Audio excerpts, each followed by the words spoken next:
এটা আমি যেটুকু মনে করি যে এই কথাটার যে বক্তব্যটা মিরে জামাতের পক্ষ থেকে এসেছে সেই বক্তব্যের মূল অর্থ হলো যে যেই প্রক্রিয়ার মধ্য দিয়ে বর্তমানে বাংলাদেশ চলছে, যেই প্রক্রিয়ার মধ্য দিয়ে নির্বাচন হচ্ছে, যেই প্রক্রিয়ার মধ্য দিয়ে এখন সাংবিধানিক যে বাধ্যবাধকতার মধ্য দিয়ে আমাদেরকে রাজনীতির ধাপে ধাপে অগ্রসর হতে হচ্ছে, এই প্রক্রিয়ার মধ্য দিয়ে এক দফায় হঠাৎ করে একসাথে একদিনেই ইসলামী শরিয়ার পরিপূর্ণ আইন বাস্তবায়ন করা সম্ভব না।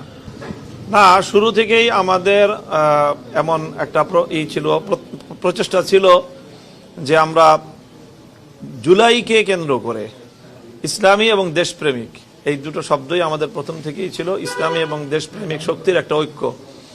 এবং সেইভাবেই কিন্তু আমাদের এই জুলাই সনদ বাস্তবায়নের যে আন্দোলনটা শুরু হয়েছিল, সেই আন্দোলনের সূচনাই ছিল 7টা দলের মাধ্যমে, এবং সেই 7 দলের মধ্যে এনসিপি ছিল, গণ অধিকার পরিষদ ছিল, এবি পার্টি ছিল, আর আমরা 4টা ইসলামী দল ছিলাম।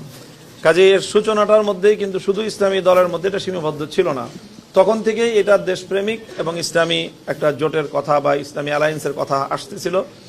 কাজে আমি মনে করি যে সেই জায়গা থেকে আমাদের যেই পথ চলা সেটার বিন্দু মাত্র কোনো ভিন্নতা আসে নাই। না, আমরা কারো ষড়যন্ত্রের এটাকে কৌশল মনে করছি না। আমরা মনে করছি যে এটা আমাদের ব্যর্থতা যে আমরা সকলে মিলিত হয়ে থাকতে পারলাম না, এবং আমরা জনগণের যে জনপ্রত্যাশা আমরা তৈরি করেছি সেই প্রত্যাশার জায়গাটাকে আমরা পরিপূর্ণভাবে রক্ষা করতে পারি নাই। আমাদের কোনো ভুল ত্রুটির কারণে এটা হয়েছে।